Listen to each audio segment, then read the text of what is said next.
नमस्कार, मैं प्रद्युमन जोशीला नलवा। सरपंचों की जो एसोसिएशन है उसने 5 नवंबर को टोहाना में एक प्रदेश स्तरीय रैली करने का आह्वान पिछले कई दिनों से किया हुआ है और उस रैली में पंचायती राज अधिकार बचाओ रैली नाम रखा गया है। रैली की तैयारियों के लिए सरपंच एसोसिएशन के प्रधान सहित तमाम जो पदाधिकारी हैं वो पिछले कई दिनों से हरियाणा प्रदेश के अलग अलग क्षेत्रों में घूम रहे हैं और तब यही चर्चा थी कि इस रैली में सरपंच अपनी मांगों को रखेंगे और जोरदार तरीके से जो है सरकार से अपनी मांगे मनवाने का प्रयास करेंगे। हालांकि सरपंचों ने ये ऐलान कर रखा था कि अगर 5 नवंबर से पहले उनकी मांगे नहीं मानी गई तो वो अगले विधानसभा चुनाव में बीजेपी और जेजेपी को वोट ना देने की अपील करेंगे। लेकिन अब इस रैली को लेकर के एक नया ट्विस्ट आ गया है। हरियाणा प्रदेश के पूर्व मुख्यमंत्री और नेता प्रतिपक्ष कांग्रेस पार्टी के वरिष्ठ नेता चौधरी भूपेंद्र सिंह हुड्डा का टूर प्रोग्राम जारी हुआ है और इस टूर प्रोग्राम में टोहाना की रैली में चीफ गेस्ट के रूप में चौधरी भूपेंद्र सिंह हुड्डा के दौरे की व्याख्या की गई है। 5 नवंबर को ठीक 1 बजे टोहाना में चीफ गेस्ट इन पंचायती राज अधिकार बचाओ rally to be organised by Sarpanch association Haryana at Santokh colony in front of secretariats Dangra road Tohana Fatehabad. तो लिहाजा ये टूर प्रोग्राम चौधरी भूपेंद्र सिंह हुड्डा का जारी हुआ है और इस रैली में जो पहले एक सरपंचों की मांगों को लेकर के थी, बीजेपी और जेजेपी का विरोध करने को लेकर के थी, लेकिन अब मुख्य अतिथि के रूप में चौधरी भूपेंद्र सिंह हुड्डा को बुलाने से हरियाणा प्रदेश के राजनीतिक गलियारों में कई चर्चाएं चल पड़ी हैं।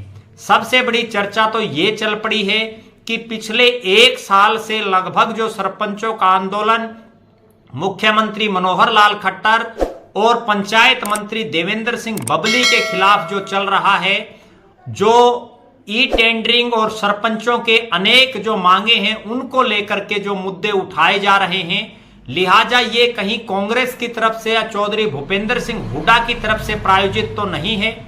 दूसरा बड़ा सवाल जो प्रदेश के राजनीतिक गलियारों में है वो ये है कि चौधरी भूपेंद्र सिंह हुड्डा को इस रैली में मुख्य अतिथि बुला दिए जाने के बाद क्या सरपंच एसोसिएशन जो पहले से भी 2 हिस्सों में है, क्योंकि एक विकासशील सरपंच एसोसिएशन बनी हुई है जो बीजेपी सरकार के गीत गाती है और दूसरी तरफ ये बीजेपी के विरोध में बातें करती है ई टेंडरिंग सहित कई मुद्दों को लेकर के, तो इस जो अब जो एसोसिएशन है इसमें भी कहीं 2 फाड़ ना हो जाए, इस तरह की चर्चाएं चल रही हैं।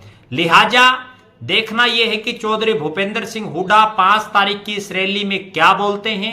दूसरी बड़ी बात यह है कि इस रैली में क्या केवल कांग्रेस पार्टी और हुड्डा गुट के नेता ही शामिल होते हैं, क्योंकि हरियाणा में विपक्ष तो और भी है, चाहे वह आम आदमी पार्टी हो चाहे इंडियन नेशनल लोकदल हो। क्या उन दोनों दलों के नेता भी इस सरपंचों का जो कार्यक्रम है, इस रैली है, इसमें शिरकत करते हैं या केवल चौधरी भूपेंद्र सिंह हुड्डा का शो बनकर के ये रैली रह जाती है? इस पर हमारी नजरें बनी रहेंगी। दूसरी नजरें ऐसी सूचनाएं भी मिल रही हैं कि इस रैली में सरपंचों के अलावा भी बहुत से अन्य लोगों के पास भी जो है निमंत्रण दिया गया है, जो हल्का स्तर के जो नेता टाइप के लोग हैं उनके पास। तो लिहाजा सरपंचों के अलावा भी इसमें कितनी और भीड़ आती है उस पर भी हमारी निगाहें बनी रहेंगी। आप लगातार हमारे साथ बने रहें, क्योंकि पहले भी ऐसा लग रहा था कि बहुत से ऐसे सरपंच हैं जो केवल मनोहर लाल जी और देवेंद्र सिंह बबली का विरोध कर रहे हैं, जबकि बीजेपी के और जो नेता मंत्री सांसद एमपी एमएलए उनके साथ वो दिखाई देते हैं। ना केवल साथ दिखाई देते हैं बल्कि कई सरपंच एसोसिएशन के पदाधिकारी और सक्रिय लोग तो जब कोई विधायक या सांसद किसी चीज का उद्घाटन करता है तब भी उनके साथ देखे गए हैं। लिहाजा अब देखना यह है कि इस रैली के बाद सरपंच एसोसिएशन क्या फैसला लेती है। लग तो ऐसा रहा है कि 5 तारीख को ही एसोसिएशन के द्वारा आगामी विधानसभा और लोकसभा चुनाव में कांग्रेस पार्टी का चौधरी भूपेंद्र सिंह हुड्डा का समर्थन करने का ऐलान किया जा सकता है। इस पर हमारी निगाहें बनी रहेंगी। आप लगातार हमारे साथ बने रहें। हमारे फेसबुक पेज को लाइक और फॉलो करें, यूट्यूब पर चैनल को सब्सक्राइब करें, वीडियो को ज्यादा से ज्यादा शेयर करें, बेल आइकन घंटी का बटन अवश्य दबाएं, अपने कमेंट्स अवश्य लिखें। बहुत बहुत धन्यवाद। आपका अपना प्रद्युमन जोशीला नलवा।